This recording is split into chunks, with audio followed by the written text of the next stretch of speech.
या देवी सर्वभूतेषु शक्तिरूपेण संस्थिता नमस्तस्यै नमस्तस्यै नमस्तस्यै नमो नमः। नमस्कार भक्तों, आज हम इस वीडियो में माता दुर्गा की उत्पत्ति की कथा, जो कि नारद ऋषि को स्वयं भगवान भोलेनाथ द्वारा बताई गई थी। भोलेनाथ जी कहते हैं, जो देवी समस्त प्राणियों में शक्ति स्वरूप निवास करती है, उनको मेरा नमस्कार। इस प्रकार कथा आरंभ होती है।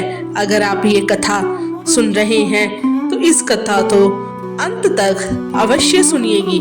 कथा को कभी भी आधा अधूरा ना छोड़ें। शुरू करते हैं आज की हमारी कथा।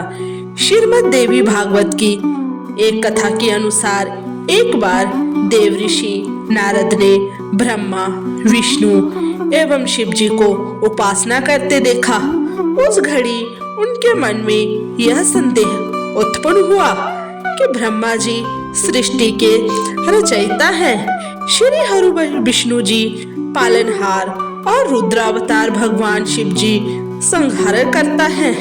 उनसे उच्च स्थान प्राप्त करने वाला वह कौन है जिसकी ये त्रिदेव आराधना कर रहे हैं। देव ऋषि नारद के मन में संदेह उत्पन्न हो और तब जब तक उसका निवारण ना हो तब तक उन्हें चैन नहीं आता। यह बात विश्व विदित है।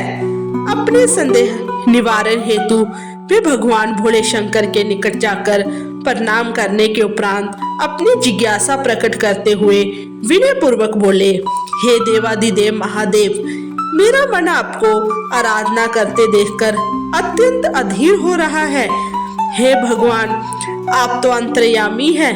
मेरे हृदय की अधीरता आपसे छिपी नहीं है। फिर भी कहता हूँ, हे नाथ, मेरे ज्ञान के अनुसार ब्रह्मा, विष्णु, शिव जी ये तीन देवता की सृष्टि के कारण रूप है, अर्थात ब्रह्मा जी रचयिता, भगवान श्री हरि विष्णु जी पालन करता और आप संहार करता हो।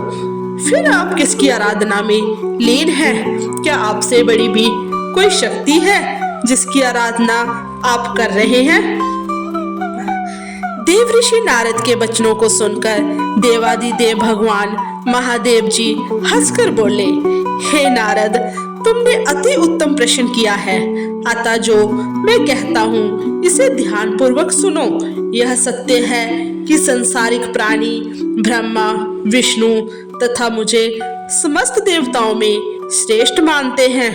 उनके ज्ञान के अनुसार हम तीनों महान देवता ही सृष्टि के कारण हैं।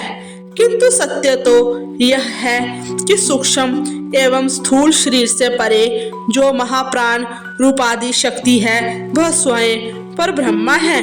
वह अपनी इच्छा मात्र से ही सृष्टि का सृजन, पालन और संहार करने में पूर्ण रूप से समर्थ है। वह निर्गुण भी है, सगुण भी है। धर्म की रक्षा हेतु और दुष्टों का संहार करने के लिए वह आदि शक्ति समय समय पर पार्वती, दुर्गा, काली, चंडी, चामुंडा, वैष्णो आदि रूपों में प्रकट हुई है। धरती से पापियों का सर्वनाश करने के लिए उन्होंने बारंबार अवतार धारण किया। संसारिक प्राणी जो दिव्य ज्ञान से परे हैं और भौतिक दुखों में लिप्त हैं, उनके लिए यह अत्यंत कठिन विषय है कि माता भगवती कौन है। हे देव ऋषि, श्रीमद् देवी भागवत में भगवती जगदम्बा ने पितामह ब्रह्मा के पूछने पर कहा, मैं ना नर हूँ, ना तो नारी हूँ और ना ही ऐसा कोई प्राणी हूँ जो नर या मादा हो, किंतु संपूर्ण चर अचर में विद्यमान हूँ। भौतिक वस्तुओं में भी मेरा निवास करती हूँ और जीवों में भी। देवी भागवत की कथा में एक स्थान पर स्वयं श्री हरि विष्णु कहते हैं कि मैं मुक्त नहीं हूँ। देवी भगवती की आज्ञा पालन करना मेरा परम कर्तव्य है। मैं ब्रह्मा जी और भगवान शिव उस यंत्र की भांति है, इस मशीन की तरह है जिसका संचालन कारीगर करता है, अर्थात तीनों देव मशीन है और वह आदि शक्ति कारीगर है। संपूर्ण ब्रह्मांड का संचालन स्वयं देवी करती है और ब्रह्मांड उसका प्रतिबिंब छाया है। प्राणियों में चेतना का संचार वही करती है जिसकी मैं आराधना कर रहा हूँ।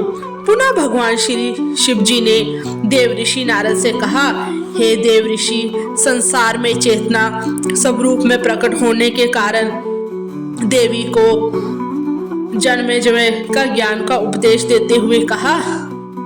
श्रीमद् देवी भागवत में महर्षि वेदव्यास ने राजा जन्मेजय को ज्ञान का उपदेश देते हुए कहा, हे राजन, जिस प्रकार जादूगर अपने जादू से अनेक प्रकार के तमाशे रचाता है, ठीक उसी प्रकार देवी भगवती सृष्टि की रचना और संहार करती है। सकल संसार कठपुतली है और वह आदि शक्ति उसकी डोर अपने हाथ में रखती है। यही कारण है कि देवी जगदम्बा समस्त प्राणियों और देवताओं के द्वारा पूज्य है।